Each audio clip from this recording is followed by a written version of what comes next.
could be.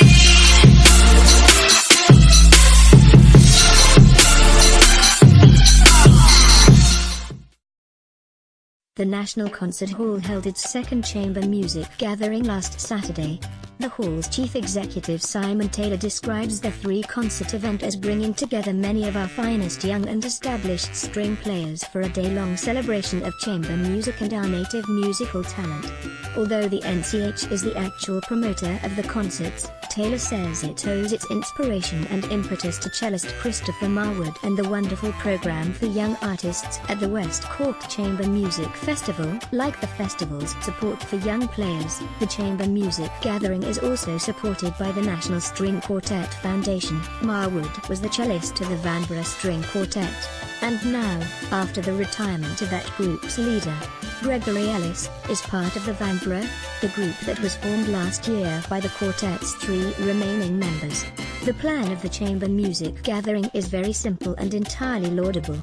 Bring together a selection of the country's established players, add in a group of 20-somethings, stir and mix in generous handful of works by major masters and you're ready to go. In reality, the whole venture has a somewhat impromptu feel to it, with something of the unpredictability of the kind of key party so memorably represented in Ang Lee's 1997 movie The Ice Storm. I can't imagine that even Marwood himself can predict how all of the combinations he puts together will actually work out. You won't envy him his task if you think of the fact that for this year's concerts a total of 32 players were involved, 12 of them performing more than once, to play 4-string quintets and 4-string sextets, and 2 of the players originally built were replaced after the program went to print.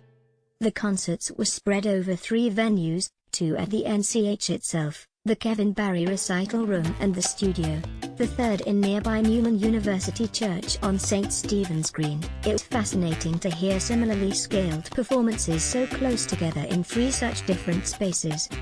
The Studio, with its higher ceiling and much greater internal volume, seems altogether better adapted to the acoustic needs of a small chamber ensemble than the admittedly more attractively finished Kevin Barry Recital Room. The even bigger space of Newman University Church is also surprisingly kind to chamber music. Orchestral works, even smallish ones, produce a large enough volume of sound to become unpleasantly blurry in this church, but everything came across with appealing clarity on Saturday. Musically, the high point for me was the performance in the studio of Schoenberg's early folk Latin act, a piece so full of yearning that you could say it begins where Wagner's Tristan and Isolde left off. Saturday's players, violinists Roisin Walters and David Tobin, viola players Nisa Nebrian and Martin Moriarty, and cellists Miriam Roycroft and Annette Cleary, approached it with the utmost refinement. Walters' playing in particular had a gorgeously honeyed, heart-melting quality, and the ensemble as a whole performed as if no one wanted you to miss the tiniest detail of this ravishingly sensual music. The Chamber Music Gathering might sound like it's a direct export of the ethos of the West Cork Festival, but that's definitely not the case. The string quartet is at the heart of the festival's thinking.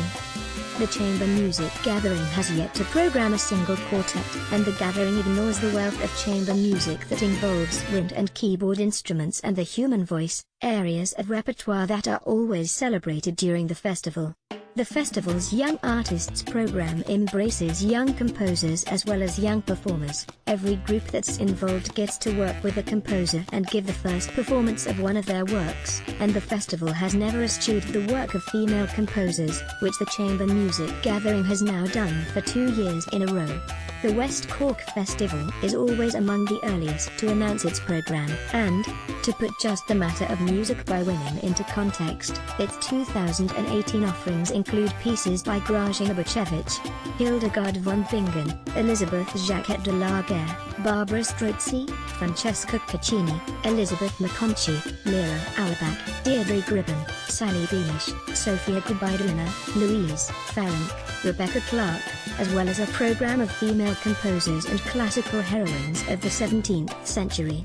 The festival will run from Friday, June 29 until Sunday, July 8, extending itself for the first time to a full 10 days. This year's string quartets are Couture Danel, Dudok Quartet, Elias String Quartet, and Apollon Musajet, most of whom will be tutoring the festival's young ensembles, the Halcyon, Red Abbey, Doolan, and Beckett quartets. Nathalia Milstein, winner of the 2015 Dublin International Piano Competition, plays in 3 concerts, as does Philippe Cassid, winner of the first competition back in 1988, and the lineup of singers includes return visits by tenor Mark Padmore, soprano Caroline Melzer, and mezzo-soprano Ludmila Shkirtan. Full details of the festival are at westcorkmusic.ea.